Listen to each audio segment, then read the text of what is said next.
All right.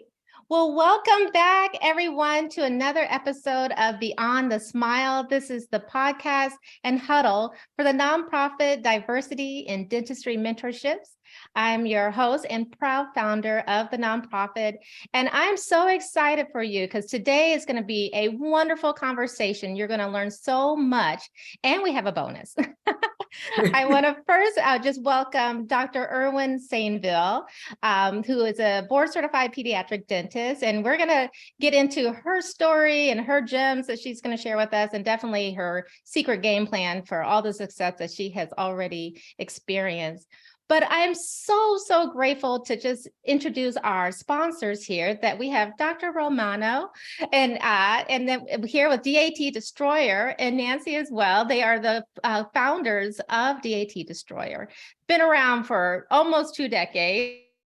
Been teaching even longer, over 3 decades, but the D.A.T Destroyer has been one of those tools that has been responsible for getting so many students into dental school, to achieving their dreams and their goals. And we are so thankful to have you here to tell us a little bit more about it.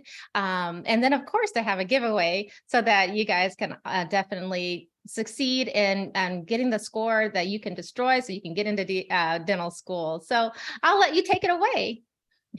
Okay, I will. I'm going to get Dr. Romano now. I've spoke a little bit, but anyway, I'm Nancy. Dr. Romano and I have been together for many years. We're always together, just about all the time, whether answering, we not only do we develop the D.A.T Destroyer, Dr. Romano actually wrote that book himself. Wow. Most companies out there have big teams, but he was just very gifted, individual. And what students don't know, a lot of students don't know, and I don't know if anyone in this room, he went to dental school. Dr. Romano became an oral surgeon, but decided he liked teaching more. We're an odd couple for sure. So that was his big passion. And I think he made a right choice of doing that. So that's kind of how all that more or less started. And we do classroom too. We teach, we're teaching in person. We haven't gone back into the classroom. So we've worked with a lot of students through the years, a lot. Mm-hmm. And Dr. Is it Sainvil? Am I saying that correct? Sainvil. Sainvil, yes, your pediatric dentist, and a student that came to me, she graduated from dental school, Buffalo, and she's applying now. She's applied to a lot of schools. She wants to go into pediatrics, so my fingers crossed for her. So. Oh yeah, well, it's the best specialty. I mean, it is, and it's one in the Bronx. I forget the school, but she was all over. She got quite a few not acceptances, invitations to interview for that. So I'm going to get does anyone have any questions for me? He's the one who proofs the books. He's the mastermind behind that, and he can tell you more about that. I'm more the person at his side.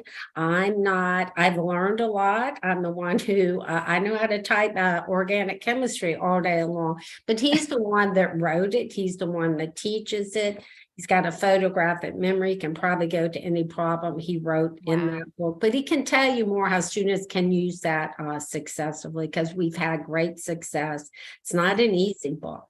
No, wow. Yeah, I just want to thank you because it has been such a you have given back so many years in helping, especially students from underrepresented backgrounds, to really have this access to help them to be strong candidates. So thank you so much for giving back for all these years, and definitely for being partnering with us during this this important work. No, I'm excited. It was tonight, and it's not that late, but we're not young spring chickens. Right. We don't stay up by 10 o'clock. Oh, well, great. That's one thing, but anyway, I'm pretty high energy. Dr. Romano, would you like to speak to them now?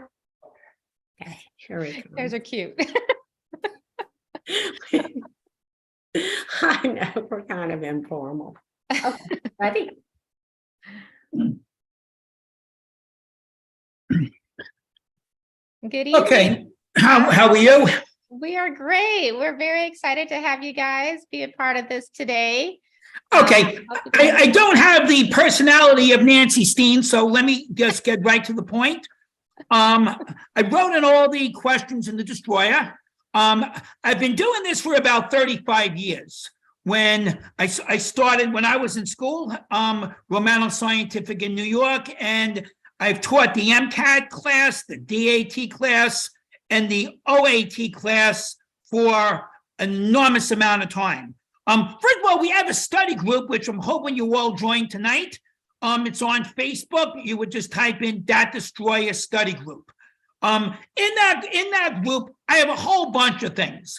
What I like to do in that study group is to go over some types of questions that you will see landing on the D.A.T exam, and you can see other students and interact with other students as well.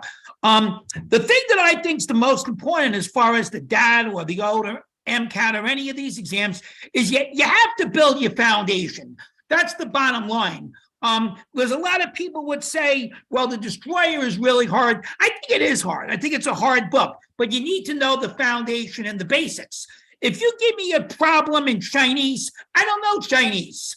Everything is going to be hard. But if you can teach me the basics, then I can be able to handle it. Let's face it, these teachers suck. You know it, and I know it. It's a gross waste of time. So usually what I like to do in my class, in my D.A.T classes, like I do with the online class, the Zoom classes, is you have to build the foundation. There's no way you're going to be able to do a Michael reaction if you don't know the basics of a Michael reaction. If you don't know what to look for, you don't even know if it's a hard Michael reaction. Or if I said this is a Suzuki reaction, or this is the Nernst equation, and all this stuff landed on the D.A.T. It's not like I'm just pulling this out of thin air. So the bottom line is, if you go to our website, that's orgoman.com, the website, you will see a whole bunch of books that you might be able to use to build your foundation. We have the Gen Chem Destroyer if you didn't have a good foundation in Gen Chem. Without a good foundation in Gen Chem, I think Orgo is really hard. So before you do anything, make sure you build up the Gen Chem first.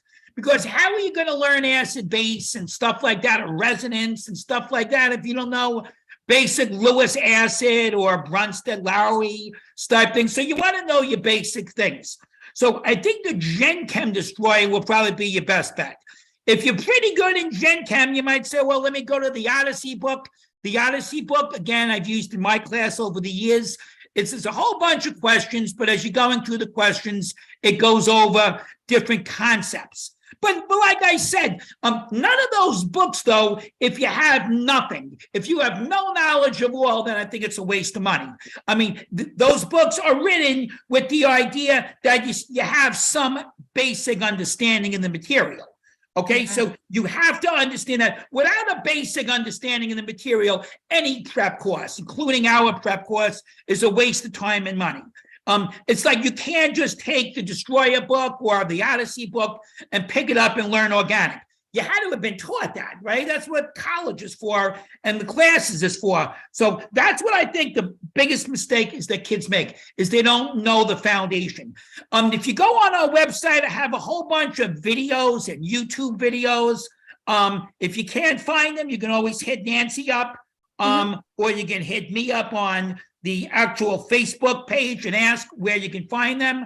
But even so, even though videos, they're still made with the idea that you have the basic understanding. All right. I mean, if I do a Grignard and you don't really understand what a Grignard even is, then the problem is useless.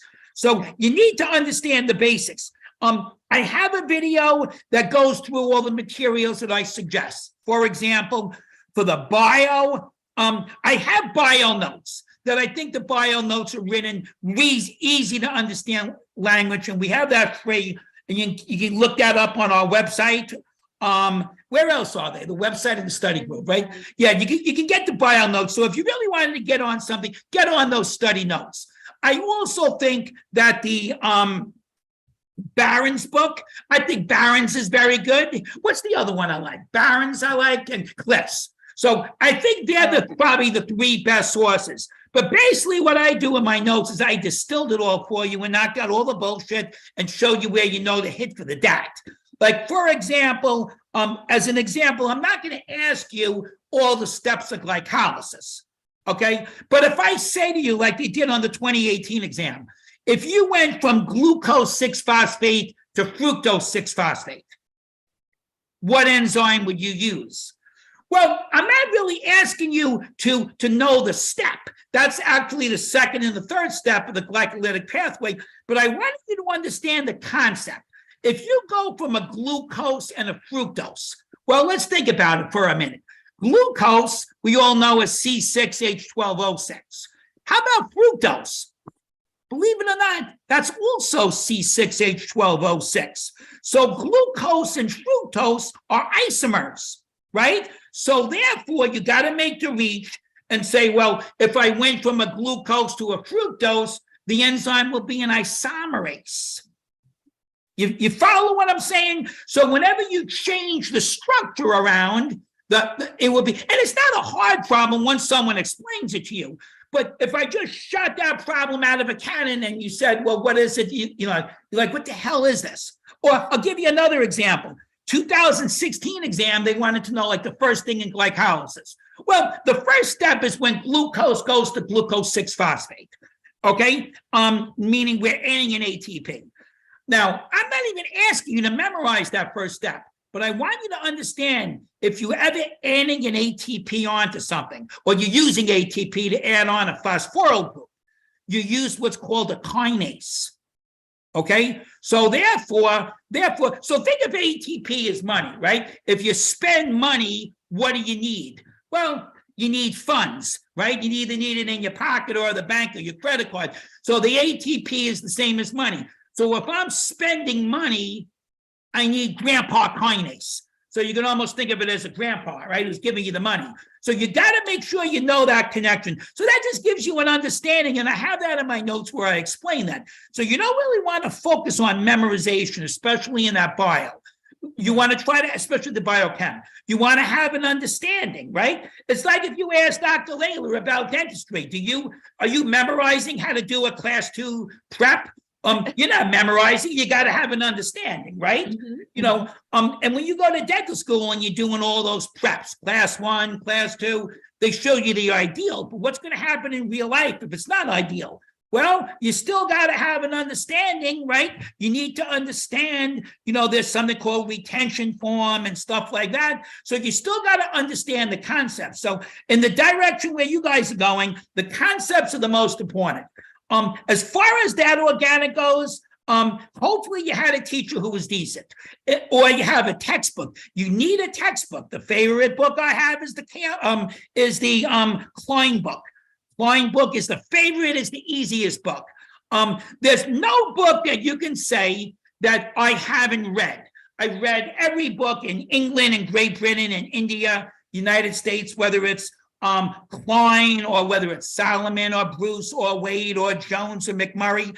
They're all good books. So if you had a book, I would save you money if you didn't have the Klein book and you're using your book to look something up. I think that would suffice. I think that's fine. As far as the GChem, again, you should have your college book. Books, again, a McMurray, Brown and LeMay is good. My favorite happens to be from a friend of mine, Raymond Chang. So there's a lot of good books, but you have to build that concepts up. When I do those videos and when I do the destroyer, I'm not going to teach you the symbols. I'm going to want you to understand that if I say Na, that's sodium, and K is potassium. Right. And I know what you're thinking, that sucks. It does. It does suck that S is for sulfur and O is for oxygen and N is for nitrogen. And then all of a sudden we turn around and say, oh, W is for tungsten.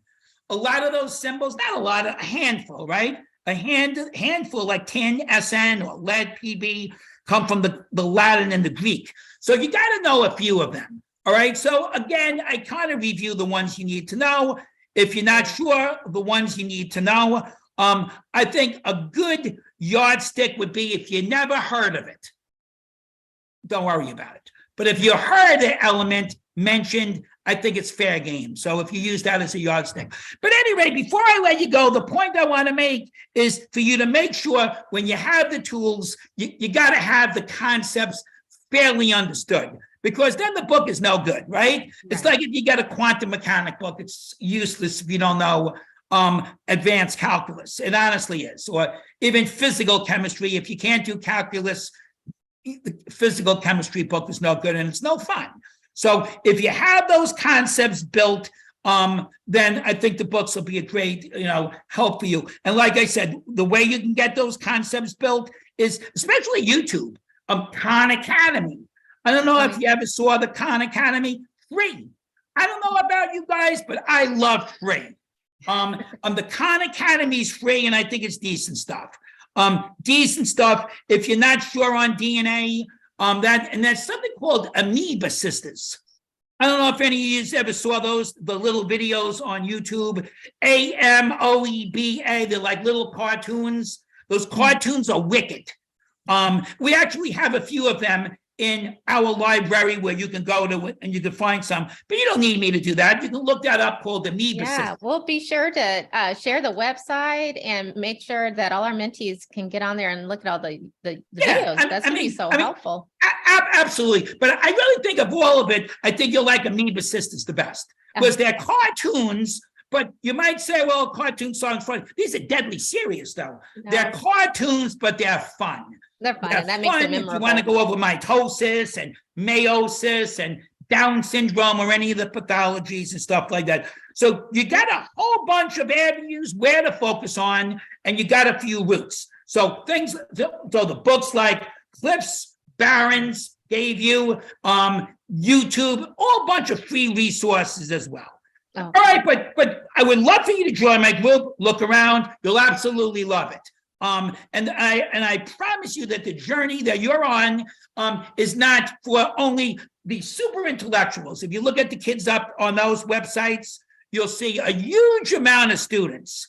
We have Jewish guys, we have a kid from Haiti, we have a guy from Yemen. It's like the United Nations. And I think you're going to love it. Then it just shows you anyone can do it. If you're from Mars and you work hard, I think you can make it. So, all right. So hit me up if I see you on Facebook, and you need to reach out. I'm there for you guys. Thank you so much, Dr. Romano. All right. Bye-bye to you. You guys have a good evening, and we'll let you know who won the book. Okay, I'll just say goodbye. He comes in and out. In and out. It's like a tornado. Well, thank you again. Thank you for your time this evening. And thank you. Thank you for letting us come in. But please do, you can message me. I'm sure you'll find the study group or but if you go on Instagram under my bio and click that, it has if the students want to find that, because the study group is what I do like about our study group to others. That is for study. We don't let a lot of extra chit chat go in between. So it's real serious problems and good learning. So the study group you have, when are the study groups? It's the D.A.T and Oat Destroyer study group, but Dr. Romano posts questions every day. He writes them so it's daily. I was just wondering if it was a certain day of the week, but it's daily. No, he writes them daily. He just posted the answers from what he posts. Usually, like tonight, he'll post them and give students enough time, and then they put what their answer is, and then he comes in with an explanation. And my math instructor also posts math up there every day, and they're good, valuable problems. They're not time waster problems. They're all stuff that could land on the D.A.T. And there's some camaraderie with other students. Well, yeah, I think that's the secret ingredient is having that accountability and working with someone. So thank you so much. We'll let you know who won, and we'll definitely get there in the study group as well. That's a great resource for our mentees. And you have a good evening. Everyone there. Good luck. Thank you. And I'll get it out fast. Whoever wins, let me know, and it'll be out in a day or so. All right. Okay. Thank you. Bye. Thank you so much. All right. Well, yay. We are here. I hope you guys gained some insight and some gems from that, and definitely a lot of books that were referenced there to help you prepare for the D.A.T. But Dr. Sainvil, aren't you glad that we don't have to do OChem right now? Oh, yes. When he was talking about glucose, and it brought back memories. ATP? Traumatizing memories. I was shocked. I was like, oh no. It's like, oh, memories, that's for sure. But you did it, I did it, we did it, and so Exactly. can they. And I'm Okay. so glad you're here because we do want to hear from you and your journey into dentistry, into pediatric dentistry. You have such an impressive resume with the work that you're doing in advocacy, public advocacy in Florida Academy of Dentistry out there, as well all your volunteerism. You have like multiple masters. So I just can't wait for everyone to learn about you. So just look, I know we're starting a little bit late, so just dive in and just give us a little background if you don't mind. And again, thank you and welcome. Thank you. Well, hello, everybody. First and foremost, thank you for having me as one of the guest speakers for this evening on the Huddle. I am honored to be here. I am somebody who comes from pretty much a regular background. I don't come from like a super high class family. So I come from immigrant parents. My parents are from Haiti, just seeking the American dream. So one unique thing about my family is that my dad is a retired general dentist. But what's so funny is that he never encouraged me to go into dentistry. He comes from that generation where it was perceived that females are not the typical dentist type of presentation.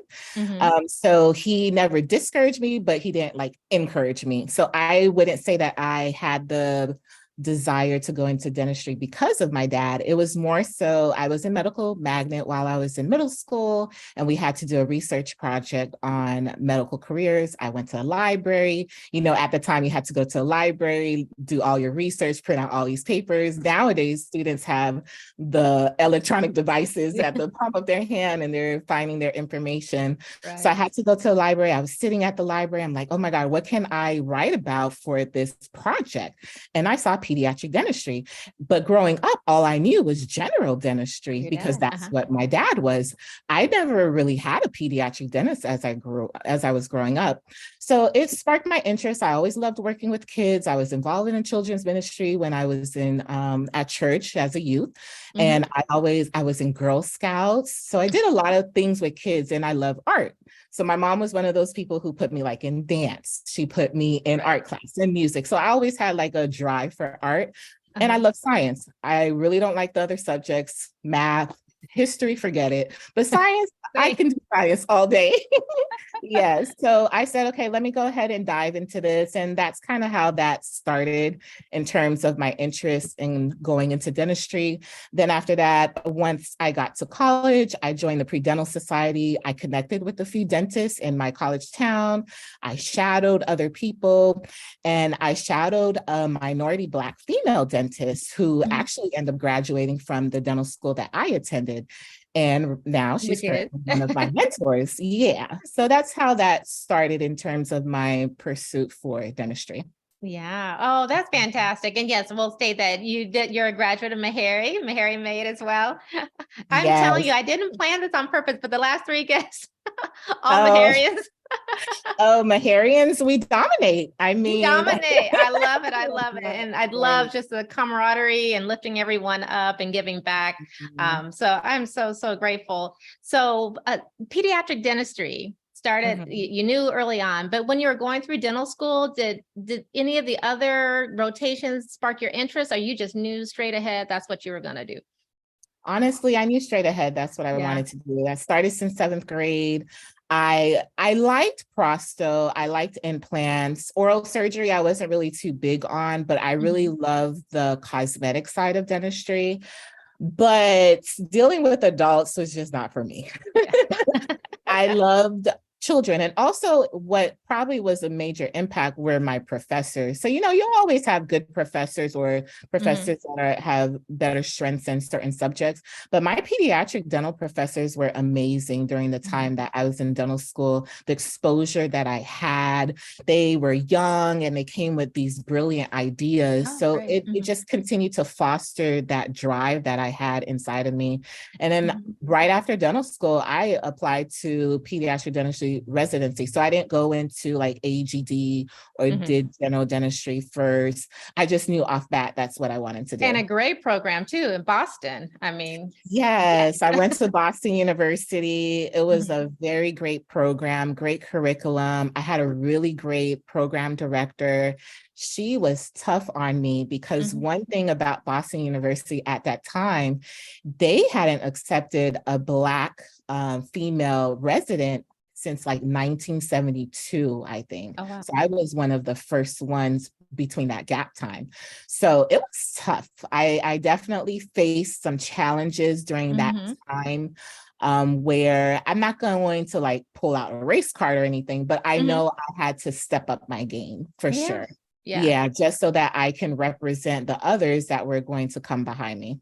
Well, thanks. And that's so true. I mean, obviously, you're no stranger to being one of the few, the only that are there in that space, which Yeah. also I read and congratulations. I mean, to be the first Haitian American female pediatric dentist in North Miami. Did I get that all? Yeah. And Yeah. in 2020, what? Because you started your practice in 2020, I 2021? started February 2020. Yeah, that's Oh, right in the pandemic. gosh. I mean, I'm sure. That was, yeah, that was another traumatizing memory. My Right. practice is not in North Miami though, but Mhm. growing up, I'm definitely what you just said. My practice Oh, is north of North Miami, about an hour north. that's amazing. I mean, so many, not only young girls and Black girls and women of color to look up to you, Yeah. but just to pave that way, that's just going to make them say, yeah, I can do that too. So that's Right. amazing. That's amazing. And it's true. I mean, even here in Tucson, I was the first just female pediatric dentist. So we're Wow. coming and, in this system where it has, women just weren't as frequent as we are seeing now coming out of going into dental Right. school and coming out of dental school. So having to be the only one in that space can be a little bit lonely at times. I can imagine your residency, because unlike dental school, residency is just a few students in there. How did you kind of persevere? And how did you find that strength to keep going and knowing that all eyes are on you and just one little misstep might be exaggerated versus someone else? Right, great question. It was actually pretty scary to take that step because when you're in dental school, you have your professors that, of course, you're leaning on them to Mhm. foster and finalize your decision making in terms of your treatment plan. They're checking each step, they're guiding you along the way. Then when you get to residency, you have your co-residents that you're bouncing ideas off of. So now when you actually step out into the world, you do feel lonely. Mhm. And I was very afraid to open up my own practice, to say the least. I Mhm. remember the day that I was signing the lease Uh-huh. papers, the landlord was like, okay, you can go ahead and sign. And I took probably about like 10 minutes. I'm looking at this because to me, it was like, oh my gosh, I'm going to put on another financial burden on Mhm. top of my shoulders that I already have loans from dental school. And I graduated in 2017, so not too long ago. So, Mhm. the tuition is pretty high. Imagine now. So taking on that step was like, oh man, who am I going to lean on? I'll have this practice all by myself and I just don't know where I will go. But one great thing, I had a great relationship with my co-residents. So we Mhm. have a WhatsApp group. I promise Oh. you, like during the day, we're always sending each other x-rays, or we're saying, hey, I have this case coming up in about an hour. What would you do? Or I have this mom, she is doing X, Y, and Z. She's most, she's extra. What should I do? So we Mhm. bounce off ideas, even though we're not physically Mhm. present, but at least thank God for electronics. At least we can use our cell phones. We're just a text message away. Even my classmates from dental school, we're always texting each other. So the biggest thing that I would say is keeping the connection. So you don't want to step out into this world where, yes, you're a professional, yes, you're striving, but you can't forget about the others around you in terms of you're not going to know it all. Even if you've been practicing for 40 years, there's always going to be a new case, a new scenario that probably you never never faced before and somebody else did. So that's why I'm always connecting with people, always networking. So I feel like that's what has helped me stand strong and be able to persevere and not want to throw in the towel, because it's not easy. Not only are you dealing with the clinical aspect of pediatric dentistry, is not working on kids is not the easiest thing ever, but I love it. But the thing too is that as an entrepreneur that owns a practice, you're dealing with the human resources aspect about it. Even when it comes down to stuff like plumbing, you were just in the office yesterday, and then today you come and all of a sudden an assistant comes to you and says that, oh, doctor, the toilet is clogged. It's like, what are you talking about? We were here 24 hours ago, and how did this happen? So like different things that come up. So when I walk through the door, I always have to put on my positive hat on. I say my prayers. I'm like, the Lord, you are with me. And then I go on about my day. But throughout the day, I'm constantly connecting with people. And you know, the other thing too that I love is that you don't only have to connect with people in the dental field. You can connect with people who are nurses. Like one of my really, really right arm good friend who's probably watching right now, she's a nurse. She's a nurse practitioner.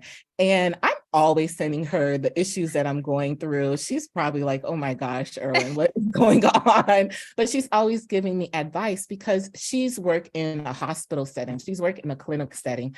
And I have friends who are engineers. I have friends who do computers. So there's different avenues and there's different backgrounds that you can connect with to kind of help guide you along the way. So you're not alone. You're not in a silo. You're not in a bubble. I bet it was really handy. I mean, just remember going through all the stuff with COVID and protocol. I remember texting like my pediatrician friends, like, what are you doing? What are you doing? Are you leaving the parents out or out in the car? You know, remember just coming up with all that. To just try to do that on your own is just be impossible, but definitely having those at intersectionality of different specialties and different professions together.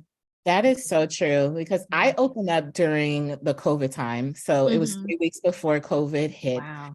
And imagine a brand new practice, bills are kicking in.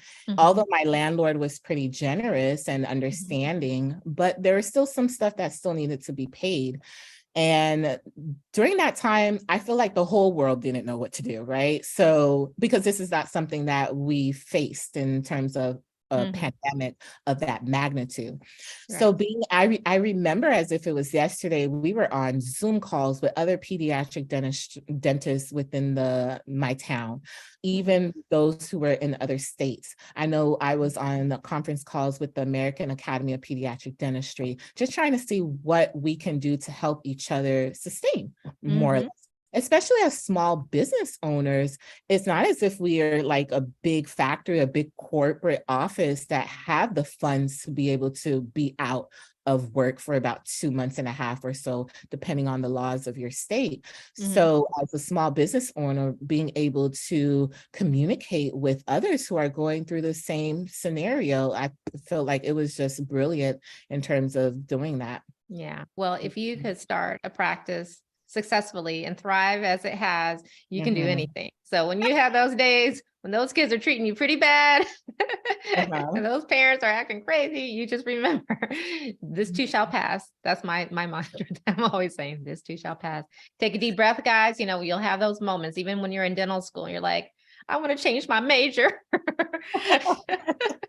You just take a deep breath. This too shall pass. I'm here for a reason. And yes, I can do it. But I just wanted to see for sure with our mentees on, they want to probably also learn about what you did to get into dental school and residency, and then maybe they'll have some more questions about building the practice. But when you were at Boston, did you have an externship there before? How did that work out in dental school? Did you do a lot of shadowing, or was there a mentor that really helped you? Yes, so I did have the mentor, the one Black female dentist that I told you in college. She was a mentor even before I got accepted to Meharry Medical College. Oh, great. Her name is Dr. Jobson. She works out in Miami, Florida. So she helped guide me along the way. She went to Howard University. I did do externships at other programs, but not Boston University. Okay. But what I had family members that lived in Boston, so I did go up there to visit, and I visited the program. I didn't per se do an externship. And I had a friend of mine from dental school that had a friend who was currently in the program at that time. So I spoke with her. She allowed me to exchange phone numbers with her. I spoke with her and she gave me more information, and I just stayed connected with her. I let her know, okay, I'm submitting my application. I looked to see what exactly they were looking for in terms of the personal statement. I had my mentors revise my personal statement, look over it over and over. And going back to the pediatric dental professors that I had in dental school, one great thing is that they provided mock interviews for us while we were in dental school, especially for the students that were interested in pediatric Oh, residents. that's great. Oh, Yeah, so that was super helpful. So it was to the point where the mock interview, we really took it seriously, where we even dressed up as if we were at the interview. So they set us up in terms of how you should wear your business attire, how you should even your jewelry, your hair, like it got down to the bottom of that. And I feel like the other reason why they did that is because, especially as underrepresented minorities, we have to step up our game. Sometimes you have to do a little extra, right? Oh, yeah, but twice as much, right? Right, because you're applying to programs that have hundreds of people applying to them as well. And sometimes these programs only accept 2 residents, or if not, maybe 4 or 6. The most I've heard have been 10. So that's why that was super helpful when I was applying to residency. But to step back a little bit in terms of dental school. So with me, after I finished undergrad, I did 2 years working as a research associate at University of Miami. So during that time, I took the D.A.T once, and I didn't have a favorable score. So I spoke to the admissions committee at other schools, and they told me that I would have to retake the D.A.T, which was fine. So I went ahead and I retook the D.A.T. Luckily for me, I had parental support. I spoke to my supervisor at the research program that I was working at, and I told him, you know, this is my end goal. Sometimes you just have to be honest with people. This is my end goal. I want to become a dentist, and I have to retake this standardized exam. In order for me to retake it, I'm probably going to have to take some time off from work so I can focus on it, because I was at a deadline, like a time crunch, in order to resubmit for the score. Yeah, to get the score that I needed so that I can get into the 2010 class at that time. So my boss was very receptive to that proposal. So what I went ahead and did, because I worked at University of Miami at the medical school campus. So I always like to envision myself in the shoes of other people. So I went to the medical school library, and I saw all these other students, and I saw residents as well wearing their white coat. And I was like, you know what, Irwine, I want to be like those people. So I'm going to sit on the second floor of this library, and I'm going to study and focus. I cut off all extracurricular activities. Sometimes you have to make the sacrifice to get to where you want to go, right? So I cut off all extracurricular activity, and I spent 1 month in the library just focused, and I was focused, and I was focused, and I was doing practice exams. I was doing the D.A.T destroyer. I was doing other, you know, questions banks that were out there that were helpful. And then I spoke to other friends of mine who were already in dental school, advice that they would provide for me. So once I remained focused on my goal, and for me, it was easier to surround my atmosphere in an area where this is what I want to look like. I want to wear a white coat. I envision to have a white coat ceremony, et cetera, et cetera. So I feel like once I changed that mind frame and I was focused on that, Yeah. And then I had the score that I needed. And I'll never forget at that time, I think the score was provided the same day. They printed it out at the proctor exam. And I contacted the schools and I said, okay, I have the score. I will submit my unofficial score and then they'll just wait until the official one comes in. So I faxed it over and I met the deadline that I needed to meet. So I feel like you just have to make that sacrifice. That's what it comes down to, whether friends will be happy, family will be happy or not, but you know what you want and you know how you need to achieve it. Because if the school is telling you that, you know, maybe your science GPA is not as high as they would like, or maybe it's not as competitive. Maybe you have to repeat some courses, or maybe you have to do a post-bac program, maybe you have to do a master's program. Then you have to do the research, do your part to find out what program, what curriculum will be able to help you, guide you along the way to be able to get to that higher science GPA. You know, if you are somebody who's super involved in some activities that maybe it's not necessary at that time, just take a break. You can always reconvene. You can always get back to it, and then you just do what you need to do, because the time goes by fast. I feel like just yesterday I was trying to apply to dental school, and now look, I'm a practice owner. To the point where literally next year we will be celebrating 10 years of me graduating from dental school. Congratulations. I'm just like, when did all of this happen? Like pinch me, it's happened. It did. Right, and exactly. That's really encouraging, because you know a lot of our mentees are kind of in the same situation. They know where they need to improve upon, and yes, it probably is a little disheartening to know that you have to do it over again, or but it seems like, and what I'm hearing when I'm working with some of the other mentees in the schools are on your side. They want you to get in, right? And I think if everybody would think about, they're trying to help by giving you this advice to sit with it, see what you need to do, and exactly what you said, find the focus. No, this is just a season. This is, you got to grind on it and just kind of cut off everything else, because it'll be worth it, but to do it that way. I think that's great. Yeah. Even when you get to dental school, there will definitely be challenging classes, challenging professors, and because it's a lot of information to absorb, and you may want to quit. And depending on what your personal life is as well, it can be overwhelming for some, because you may start off in a class of 100 people, but that doesn't necessarily mean you'll graduate with 100 students, you know? But I want to truly say that majority of dental schools, they want you to succeed. They know that you've already financially invested into this program, this debt that, you know, is very hard to say you'll do another job to pay off, to be quite honest. So they provide the tools and the resources to help you along the way. You just have to do your part. Yeah, you do. Oh, that's great. Well, I saw a question here in the chat, and guys, feel free if you want to come off your mic this is your chance. You're in the secret huddle, right? All right. So here we have from Ashley. Let's see. Question. Does dental school prepare you to start up your own office? Do they provide any business classes on how to manage your practice? And for me, no, but I know that was 20 years ago. So go ahead. I'll let you take it away. So I would say overall, no. But when I look back, there's only but so much information that a dental school can provide you within the 4 years that you're there, to be honest.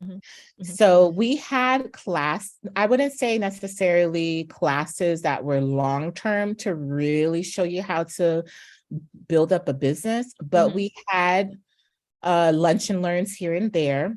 I know the first year of dental school, one of our classes, they made us create a business plan.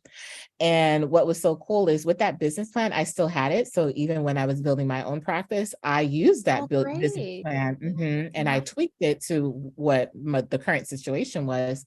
But they showed us how to write business plans. They did bring in financial lenders to the school. So for example, Wells Fargo, Bank of America. So those representatives, they spoke to us us about what it would entail to be able to take out a business loan.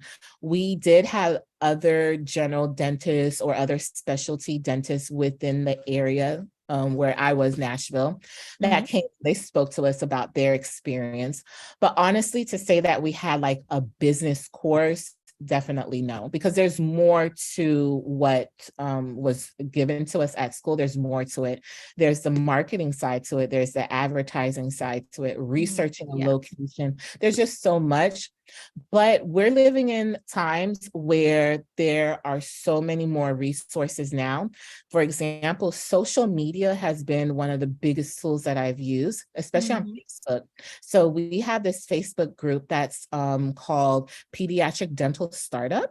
There's another one that's called Makeup of a Dental Office. So there's like thousands of dentists on there. They're posting questions. They're posting templates that you can use, even templates to what you would use for your inventory. So you don't have to create these things all by yourself. You just go out and you search for it. You have to be able to put yourself out there to be, to get to what you need. Even something as simple as OSHA training and HIPAA training, all of that, it goes according to the bylaws of your state. And in order to know that, you're probably not taught that in school. I went to school in Tennessee, but I'm in Florida, I came back to Florida. So the people in Tennessee are not going to show me everything from A to Z. So I have to connect with organized dentistry in my area. So I'm involved in the Florida Dental Association. I'm involved in the Florida Academy of Pediatric Dentistry, so that I am aware of what I need to know to be able to have a successful practice. I think organized dentistry is really important in those scenarios, and just different having the resources and toolkits that we need. I just think of that as something not to discount for sure. But that's a great question. Any other questions? Yeah, I have a question. Please come on up. Okay, so do you think like not majoring, but minoring in a business would have been very beneficial? Do you think that would be something to like consider? Because I'm afraid, like, if I want to start my own practice, that I would have to go back. I know you're saying like there's a lot of resources, Facebook groups and stuff like that, but like, would it help me if I would just minor from the jump in business, so I won't have to struggle as much? Like, what would you say about that? Yes, great question. So I actually ended up getting my master's in business administration from University of Florida recently. So in December 2021 is when I graduated. So I had the knowledge of business administration after I opened up my own practice. Is it helpful to have a minor? It would be great because you are aware of the basic terminology that's used. Now, there's still going to be quite a bit of information that you'll need to know. Is it 100% necessary? No, because there are other practitioners out there in this country that are very successful, and they don't have a degree in business per se. Maybe they have a great CPA. Maybe they have a really good financial advisor that helps guide them along the way. But is it helpful? I felt like it was really helpful for me in terms of what I know now, because when I was starting the practice, there was a lot of information that I just did not know, even for something as simple as setting up a bonus structure for employees. I didn't learn ideas about that until I spoke to my cohorts that were in the program. So my cohorts, they came from industries such as engineering, or there was like a manager of a car dealership. There was one guy that created airplanes, like he worked at a manufacturer for airplanes. So like different things that I was exposed to where it wasn't necessarily healthcare. And then even to fine tune, it wasn't necessarily dentistry, but hearing what other people do at their jobs and their industries is what really, really helped me. Because when you have a minor, or whether you get a master's in business administration, you're doing a lot of projects. I hate group projects, by the way, but But business, they always make you do a group project. Oh my gosh, you're always doing a project. I would come from work, working from 8 to 5, and then at night I have a meeting with cohorts for like about 3-4 hours because we're working on a project. But I will say I don't regret, because I learned how to use Microsoft Excel better. I learned how to use Microsoft PowerPoint and these different templates that now what I'm doing is I'm teaching my employees on how to use certain things. And also it's helped me when I'm having conversations with my accountant. I'm understanding what he means by accounts receivable. I'm understanding what he means by the tax-free benefits, et cetera, so that I'm not oblivious to whenever things are going wrong, because I may not know the full, overall scenario, or I may not know every detail of what a CPA does. I'm not going to know every detail of what a financial advisor does, but at least when you're having conversation with me and we're having a meeting, I'm not going to show up like a dummy to the table. You're not going to bypass me and pull me for the okie doke. I know what questions to ask. Get them on their toes. Right. Get them on their toes, because that happens. You can build a business, but to have a successful one, you have to have all the avenues in place, and that you have to have a good team. So your good team includes a contractor. Your good team includes either your financial lender from your whatever bank that you use for your business loan, whoever it is, even when it comes down to a handyman. I just recently found a handyman the other day, and I was like, oh, okay, I'm just going to keep you now that I know you're in the area. You're now in the phone. Right, exactly. So you have to have a team that's structured. So is it helpful to have a minor in business administration? Yes, it is. Now, is it necessary? It's not. My minor when I was in undergrad was in public health. So you can have it. If you can, that would be great. But are there opportunities out there to learn more? There are a lot of continuing education courses that you can take. YouTube has a lot of information that can be beneficial to you, so that kind of like how to go along the way. And honestly, even if you do have the minor or the master's, there's still some mistakes that you're going to make. There's some things you're just not going to learn from it until you actually go through it. I was going to say, learn as you go. Experience and best teachers. sorry, I didn't mean to step on your words there. Oh no, it's okay. I was just saying that experience is the best teacher. So that is such a good phrase. That is true. When I can reach the high school students before they get to college, I often share too. I mean, for dental schools, you don't have to have a science major. And sometimes it is good to kind of stand out with having a different major, but making sure you're strong in your sciences. And so I often tell them having a business background or a major in business is wonderful, but you have to take these math courses as well. Right. Yeah. How long was your master's program? So it was 2 years. Wow. And you did it after work. You know what? I was going to quit. My friend that I told you is a nurse, who's like my right hand. I was literally going to quit. Ask my parents. I would come home and I'm like, what did I sign up for? Why am I doing this?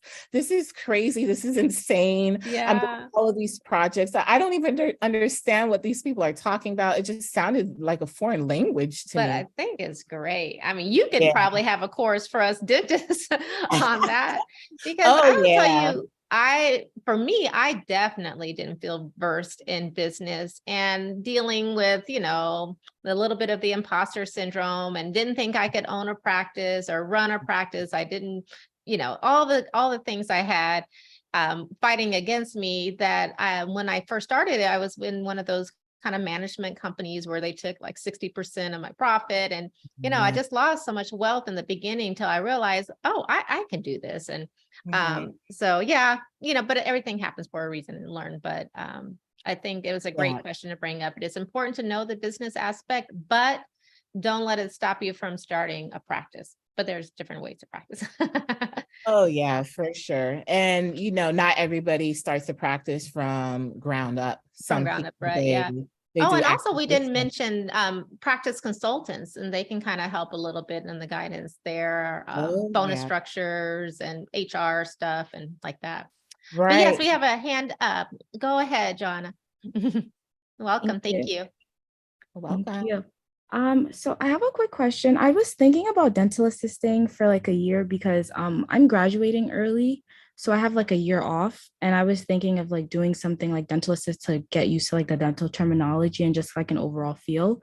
But do you think like something like research would be more beneficial, or maybe like do you have any recommendations on what I could do? Yes, so great question. A lot of people, not a lot, but there are some people who choose to either, especially if you have a gap year, to either do dental assistant or go into dental hygiene. There's some people who are probably afraid of actually leaping into going into dental school. Either they may feel their grades are not up to par or the D.A.T score. Mhm. So going into dental assisting is great. You do learn the terminology, as you mentioned, you have the exposure, but it's not necessary though. There are many people who choose not to do it. But I would say research is really, really helpful. I remember when I had my interview in dental school, one of the doctors that was interviewing me asked me questions on my research, especially when it comes to standing out. When you have thousands of applicants that's applying to one school and compare that to the entire country, I feel like having research on your portfolio is very beneficial. And especially if your research can get published. I feel like that makes you stand out way more than probably dental assisting. But is dental assisting bad? It's not, because they do have dental assistant programs where maybe for a year or a short time, 8 weeks, however it is. And maybe you also have to look at your personal situation too. Maybe you need money. So maybe if you were to do the dental assisting program for some time and you're able to actually do some hours, some days at an office, that doctor can possibly turn into a mentor. You never know if that doctor sits on the admissions committee. It can provide great connections, but research is really, really good. It looks great. Yeah, great question. Oh, I love this. I love the huddle when they're active. Me too. Brittany, I think your hand was up next. Go ahead. Thank you. Hi, I wanted to turn my video on. Yay. Hi. So Dr. Sainvil, Yeah. I wanted to know, because I was potentially looking at Meharry as a school to apply to, and I was confused as to why they have on their website, and I don't know if this is correct, but it says as a prerequisite, you have to have inorganic chemistry with quantitative analysis. And like most other schools don't require that. Like, is that like the actual inorganic class, or is that a term for like general chemistry? Like, Oh, do honestly, you know? I don't even have an answer for that. That Okay, sounds new I to know me. it's been a while, and I'm like, why are they the only ones that, you have to take like this extra class? Like most schools just require organic chem. Well, So yeah, I was Brittany, just I can definitely follow up with you. I can reach out and okay. get that answer for you, because I definitely Okay. don't know. Yeah, Yeah. I'm That's usually sorry. just Gen Chem though. Is Sarah, what that was that? Yeah, it's usually just general chemistry. okay? I'm like, what? Like, what is that? I had never seen that, and I'm like, okay, so this means extra money, more time, like, I didn't okay, have to take that course, so maybe we could follow up with you to find the correct answer. Yeah. okay. Where are Later. you now? Are you doing a post-bac, or you're? Yes, so I You're- am in postbac. I'm in Atlanta, by the way. Mhm. But I am doing a postbac, so I have my undergrad already. I graduated in 2013. Mhm. And I've always been interested in dentistry, but it was one of those things that I was afraid to pursue. So I got away from it, but then here I am back at it. You're where you're I'm supposed to working, be. yeah, I'm working as an orthodontic assistant right now too. So I've been doing that for the past 7 years. So Great. Oh, you're yeah, ready. I'm finding my way. Yeah. And Ashley just put in the chat, thank you, Ashley, that it is general chemistry 1 and 2 with lab. So your basic gen chem. Okay. All right. Thank you. Yeah, but yeah, like we said, we'll definitely check in with admissions and Mhm. get back to you. Thanks. Great. Any other question for me, Brittany? You good? Okay. Sierra Foster. This is Hi, Dr. thank you Foster. for. Yeah, I'm Sierra Foster. I'm a junior health science major attending the #1 HBCU in the country, Spelman College. But I just wanted to ask, I know you opened your practice. Was that always your plan to open a practice, or was that just something you decided like after entering dentistry? Great question. So it was never my plan to even be a business owner. I never really liked the thought of business. Why? Because I thought it only entailed I have to stand in front of people or I have to chase people down to be able to buy a product. I was never that salesperson. So that's what I honestly thought business was about. I didn't actually dive into the idea of business until in 2018, I attended a conference at the Florida Dental Convention in in Orlando. And one of my colleagues said, hey, let me have you talk to a healthcare realtor at the exhibit hall. So I went over there, I spoke to him, and he was like, oh my goodness, you have to meet my coworker who's down in South Florida. He has a great location, and all that's missing is a pediatric dentist. I had already graduated from residency program, and I was kind of in that middle position in life where it's like, okay, what's next? So I was working for a couple of years, although I was still new and fresh out in the community, but I didn't really know what would be my end goal or what I wanted to do in the next 5 years or 10 years. So I was kind of just up in the air. So I spoke to the guy, and all I know is on my way driving home, I called my dad and I said, hey, I spoke to this realtor guy. He wants me to connect with his coworker down in South Florida to go look at a location.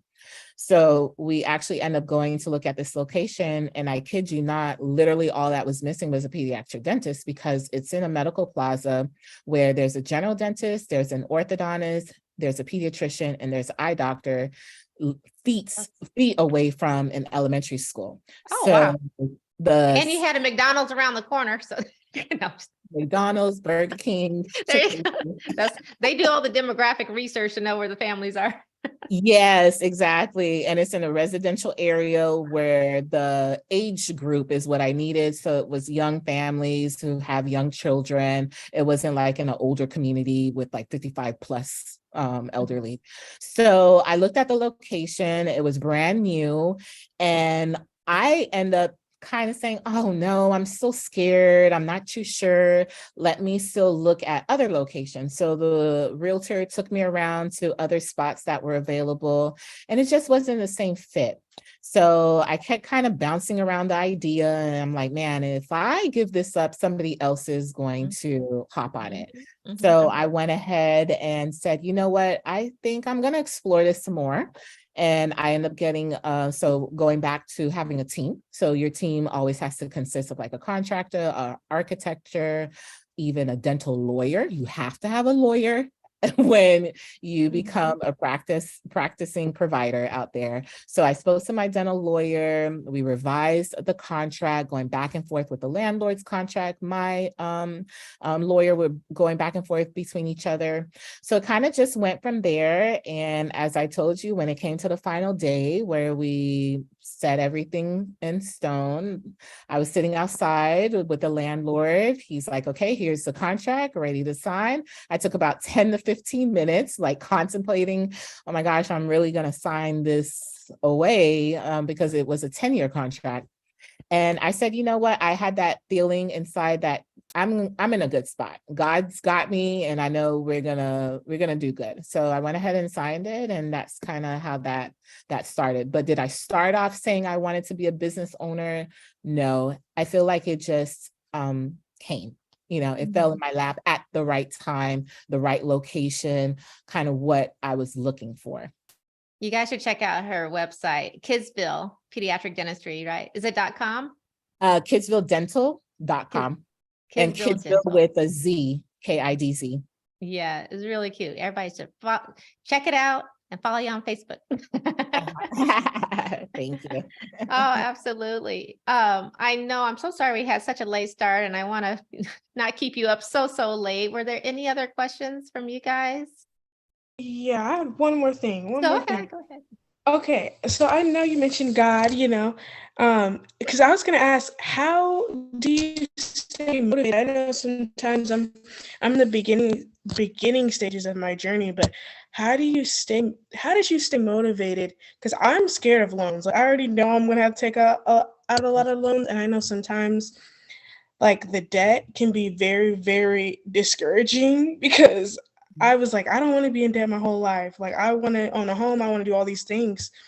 So like just to keep building on and then adding a business on top of that, like how did you just continue to just go for it and not let that stop you? Because I'm in undergrad right now and I'm like, do I really want to go through with this? Like it's my passion, but I don't want to be in deep, deep debt. So I just need some words of encouragement with that realm. Yeah, great question. So I will say that it will definitely be overwhelming and scary, and you're not going to want to do it. But what kept me motivated was that my faith, number one, and also others. I look at others who have gone before me. If they can do it, then you have to look at yourself and say, okay, I can do it too. They went through the same process. They're quite a lot of people out there have taken out loans, whether school loans and business loans.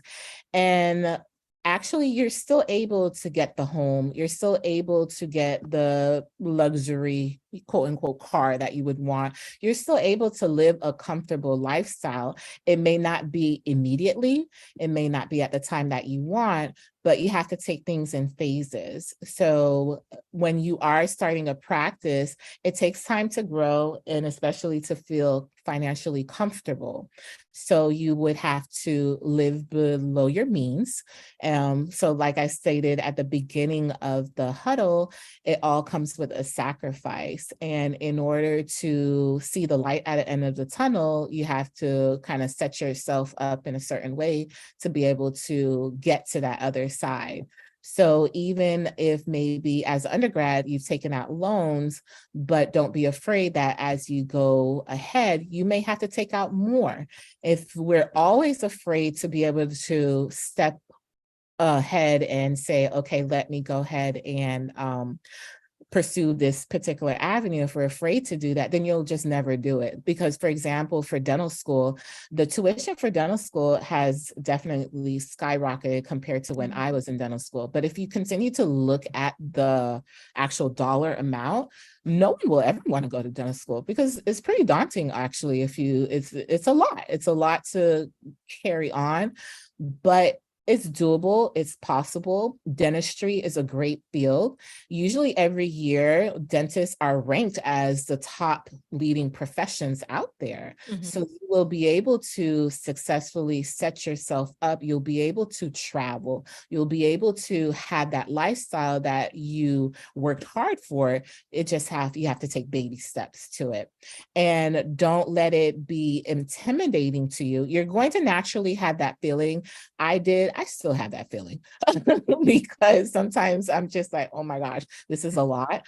But once you know your systems, you have to have systems and you have to be really good with time management. You have to be good with your finances as well, because you can be a student that graduated number one in your class, you open up a practice, but if you are not financially wise in your decisions, you can fail. You can easily fail, especially as a small business owner, if you don't have things set up the way that it should.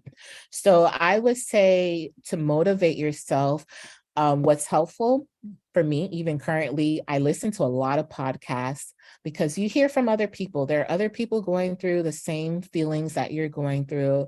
I connect with other students now, other doctors that even though they're not in Florida, I have friends who live in Tennessee, Chicago, wherever it may be. And we kind of boost each other up. You have to find that circle So you'll have a lot of friends, but when you narrow it down, you probably don't have that many friends. So you have to be able to find that circle of people who will support you and who genuinely want to support you. They genuinely want to see you succeed and climb up the ladder, because to them, if you're successful, then they feel like they're successful. You're boosting their motivation to go higher and higher. So I would say just making sure that you are connecting with your resources, that kind of just you're ingrained and you're embedded with all the information that you need to have. So true. Awesome. Thank you so much. Yeah. And I Well, love what Dr. Sainvil said about the connections and having that group of, I don't know if it's just sisterhoods, but I mean, your sisterhood is important, but you have friends from all around, but keeping those close. But then also you're going to have to remember there's some people you might have to let go of. Those people in your company who don't get why you would go this much into debt and why you're going to go to school for 8-10 years, and they're doubting everything you're doing. You're going to have to be okay with letting some of them go. So that is very true. Yeah. Okay. All right. Oh, I know. See, we're going to have you come back for a part 2. Maybe we'll split this up into parts. I have a lot of information to share.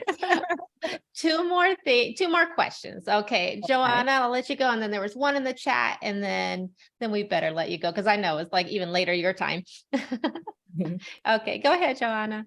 Sorry, last question. But so I just finished like my semester with like physics 2 and orgo 2 and stuff. And I had like a really hard semester, and like I made it through, but like, I let myself go this semester, and like next semester is going to be even worse. And I know dental school is even worse. So I just wanted to get some advice on how you like, you keep sane and kind of take care of your like mental health and just yourself in general. Yes, great question. So mental health is wealth. Very important to make sure that you maintain your mental health, because there will be a point that you reach your breaking point and you want to just say, forget about this. But what I do personally is I take a break. That's one. If I feel like it's too much and it's stressing me out and I feel like my spirit is not sitting right, I feel boiled up and I'm getting upset and not within my normal character, I'm kind of talking in a way that's just not as pleasant, or I'm bothered, then I know that I have to step back. And whether that may be daily, weekly, whatever it is, and I'll find something that's healthy and that also makes me happy. Also, too, I find an outlet. So if I have a friend that I feel like I could kind of pour out my feelings to, that's who I use. Of course, I try not to drain people because I know other people go through their own stuff as well too, but you have to have an outlet, because if you like harbor everything inside, then it will be a point where you do get to the boiling point, and then you're really going to lash out, and you may do things or say things that may hurt people, and words can be pretty hurtful. You can't take them back. So that's why you have to make sure that you know yourself, and you have to step back.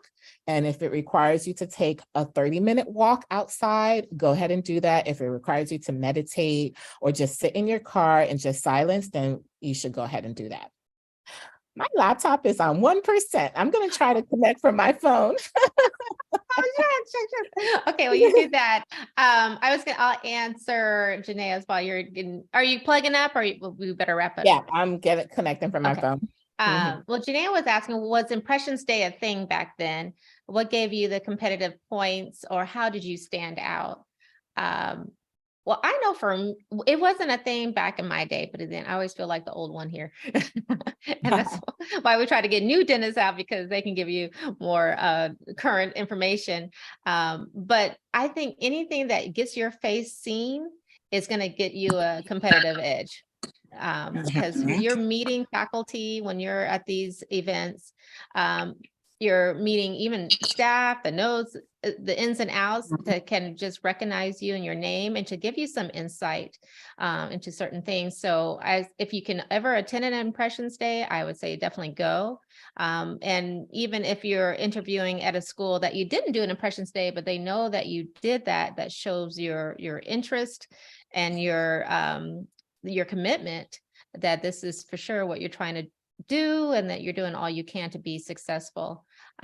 Did you do any Impressions Days when you started out, Dr. Sainvil? Yes, I actually did. So I was heavily involved in the Student National Dental Association when I was in dental school. Mhm. Um, I was now I forgot the name of my position. I wasn't treasurer. I think I was something else. But I was involved for all 4 years.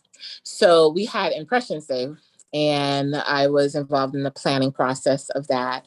And that was really, really good, actually, because we had students come from quite a few places, but mostly like Georgia, more of the surrounding states, I would say. And with Impressions Day, like you stated, you get to meet lots of people. And when you're meeting people, you don't always have to just focus on the admissions committee. You connect with students as well, because students play a big role when it comes to selection as well. Students sit on panels. And then also, too, it's always good to speak to somebody who can truthfully tell you their experience, what they like, what they don't like, because always put in your mind that there's not one perfect dental school. That's just off the bat. That even comes from residency program as well. Every school will have its own issue. So Impressions Day is something that I would definitely recommend. I even did it when I was not undergrad, but I heard I already graduated, but not enter dental school yet. So in between, but at University of Florida. And that was a really good time as well. Oh, great. Oh, great, great, great, great, great. Thank you so much. This has been fantastic. You're already doing so many things. Is there a legacy that you're wanting to leave behind? Yeah, so my motto is, I always say this wherever I go. I say to teach one is to reach one. So I want people to, I'm an open book. I think I'm pretty transparent. I even allow students to come shadow at my practice. I even have it on my website, shadowing opportunities. So to come to my practice. And I want to be known as that individual that is selfless. So I offer the goods and the bads of the experiences that I've been through, and that others could, because you're always going to have your own personal experience, but when you learn from other people, it can help you shape your decisions and probably try to avoid certain mistakes that probably a person before you went through. So that's what I would like to leave behind for the uprising dentists, as you guys are, who are on this panel right now, that you always have to put in the back of your mind, even you who are going through the process, that 5 years from now, there's going to be somebody else going through the process. So make sure you reach out to that person to help them, pull their arm, and keep on going.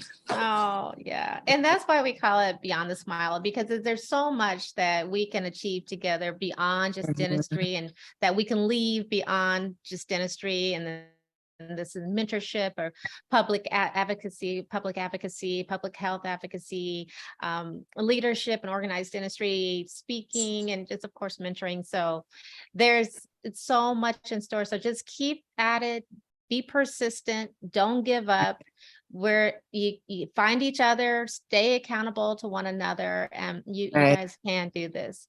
But yes, this has been great, but I know we want to see who's going to win the D.A.T Destroyer book, right? Yes. So I thought we'd do it this way. So everyone, free up your hands, because I'm going to ask a question, and the first one that comes up in the chat will get the D.A.T Destroyer. All righty. So first of all, everybody good? Raise your hand if you're not good, not ready. Okay, it looks like everyone's ready. Okay, where did Dr. Irwine Sainvil do her pediatric dental residency training? Go.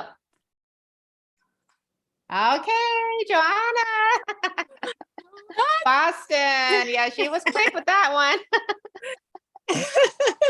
All right, congratulations. So make sure put your email in the chat, and better yet, I think, yeah.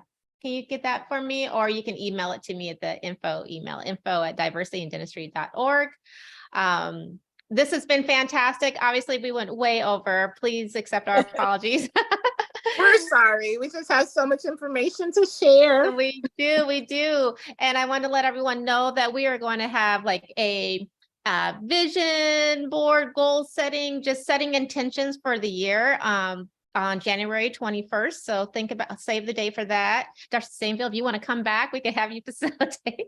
Oh, But yes. yeah, we want to get straight, get our intentions on what we're going to do, the intentions on the relationships we're going to have that are going to be supportive, intentions on how we're going to study, intentions on passing all the classes we need and doing well in the D.A.T. So you guys are going to succeed. So I'm so excited for everyone.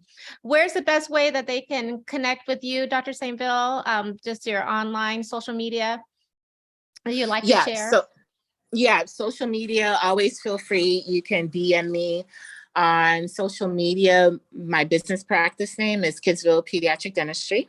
So you can always feel free to DM me. My personal page is Faithful DDS.